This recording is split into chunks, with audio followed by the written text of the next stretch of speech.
Denis, le directeur de l'Office de tourisme de Langon, qui en 2010 a suivi la formation, le management par l'évaluation mise en place par la MOPA, va nous faire part de son expérience et plus particulièrement de l'exploitation qu'il a pu faire, qu'il peut faire, d'un indicateur de premier niveau, qui est le coût d'accompagnement d'un socio-professionnel. Et comme il a beaucoup de choses à dire, en bonus, en quelque sorte, il nous fera part aussi de, cette fois-ci, son expérience de manager et comment, aujourd'hui encore, il utilise donc ces méthodes pour manager son équipe et aussi manager ses partenaires.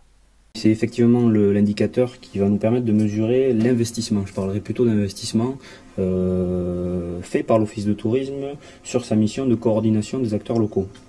Donc la méthode de calcul elle est très simple puisqu'on a utilisé les outils que tu as présentés au préalable, en s'attachant évidemment à définir un coût de l'agent qui soit le plus précis possible, annuel, et puis derrière en travaillant de façon collective, ça c'est important je le précise, sur la ventilation des temps de travail par rapport aux répartitions des tâches individuelles. C'est ça, ce que chacun peut faire dans ce cadre-là.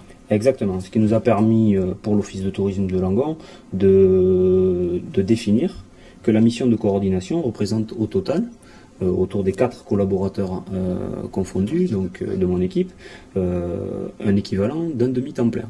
Oui. Voilà.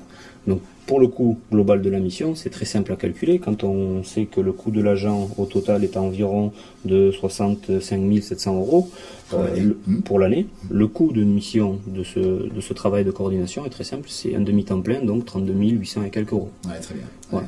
Ce qui nous permet, nous, derrière, en termes de communication, certains indicateurs sont à manipuler avec précaution. Celui-là nous permet d'avoir une communication extrêmement positive, puisque auprès de nos administrateurs et élus locaux, ça nous permet de dire que l'investissement auprès des acteurs locaux est équivalent à peu près 33 000 euros. Oui, c'est ça. Donc tout le travail que tu vas faire avec ton équipe sur justement cette fameuse qualification de l'offre, ça représente pour toi, en termes d'efforts, en termes d'investissement, donc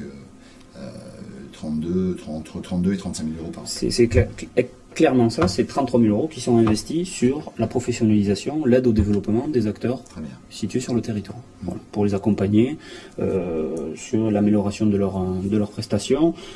Ça peut se faire à partir de diverses méthodes, de la visite sur site liée à l'inventaire du territoire, du conseil téléphonique, du phoning, au cours d'animations globales sur lesquelles ils sont évidemment conviés, à travers des réunions à thème selon les filières pour les sensibiliser, les informer, voire les former, puisqu'on est aussi engagé dans le cadre d'un plan local de formation.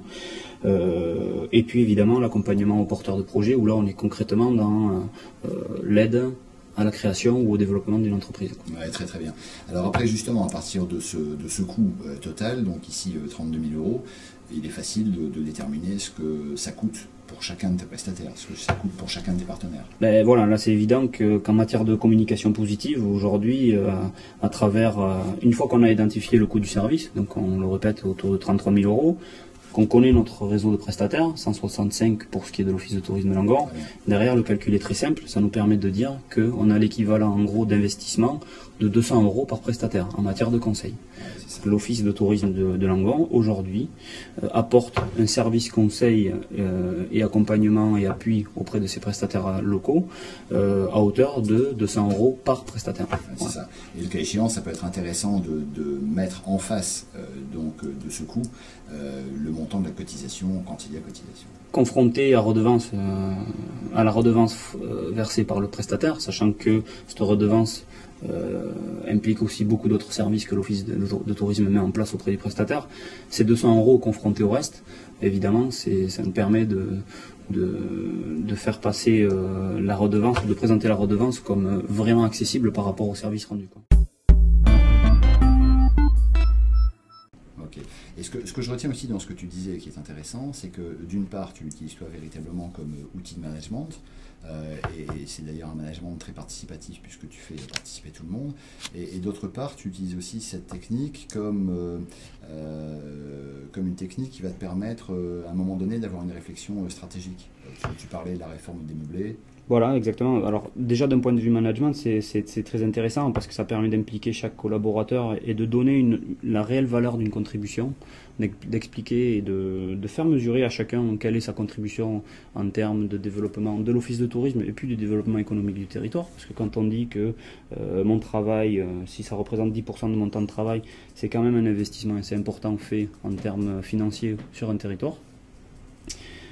Donc pour l'aspect managérial, dans la définition de la répartition des tâches, c'est assez intéressant de pouvoir mesurer chaque tâche, de dire voilà, ça correspond à tant de travail et ça correspond surtout à tant de répercussions économiques sur le territoire. Ça, pour chaque collaborateur, je crois que c'est intéressant de le communiquer.